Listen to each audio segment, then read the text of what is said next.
O'zbekistondagi eng vijdonli va adolatli sudyaning videosi keng tarqaldi va bu ijtimoiy tarmoqlarni larzaga keltirdi desak mubolag'a bo'lmaydi. Onaning begonasi bo'lmaydi, ona hammamizniki. Onaning ko'z yoshlarini inobatga olgan sudya bugun butun xalq olqishida.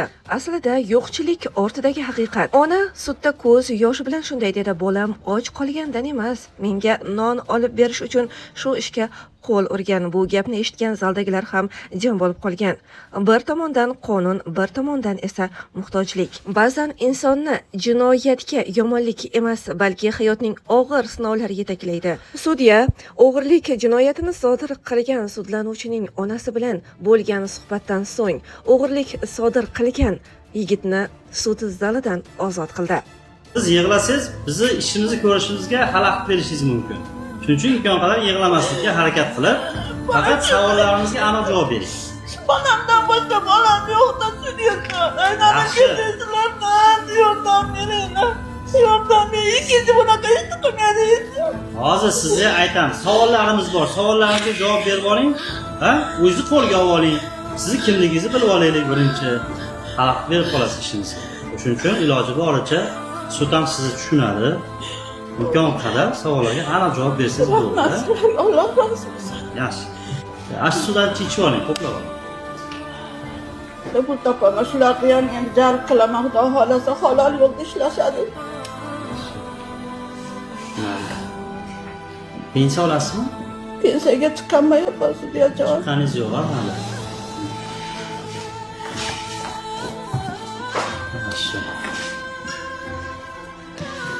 Aynan sudlanuvchi sizni o'g'lingizmi? O'z xohishingiz bilan ko'rsatib berishga rozimisiz? Jinoyat qonunchiligida, Jinoyat protsessual kodeksida aynan o'z xohish bilan yaqin qarindoshi ko'rsatib berishga rozi bo'lsagina sud so'roq qilishi mumkin. Shu talabga siz rozimisiz? Rozi bo'lsangiz, keyin ko'rsatib berishga. Rozi. Madikorlikka chiqadi. Madikorlikka chiqib, Men 3 yil Rossiyada ishlab keldim. Kelib sinasini chiqardi, otasi vafot etdi, uni chiqardi, aka-ukalar yordamida. Undan keyin juda qiynalib qolib, o qiz oilasi eri o'tib qolib, bizga kuyov bolamiz to'kirib bo'lib qoldi. Ota-onalar olib kelib meni uyimga tashlab ketdi sudyajon. Homiladorlik holida olib kelishdi.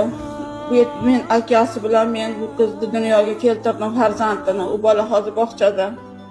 Kelolmadi, kichkina go'dakda 3 yashar endi. Shu halol yo'l bilan ishlab yurdi. Fevral, yanvar oylarida 2 oylik, 3 oylik uni ijara uyga kirdik.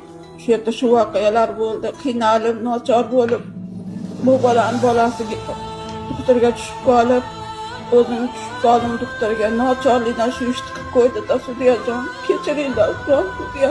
Nima ish qilib qo'yibdi, bildingizmi? Nima ish qilganini eshitdingizmi? O'g'irlikda.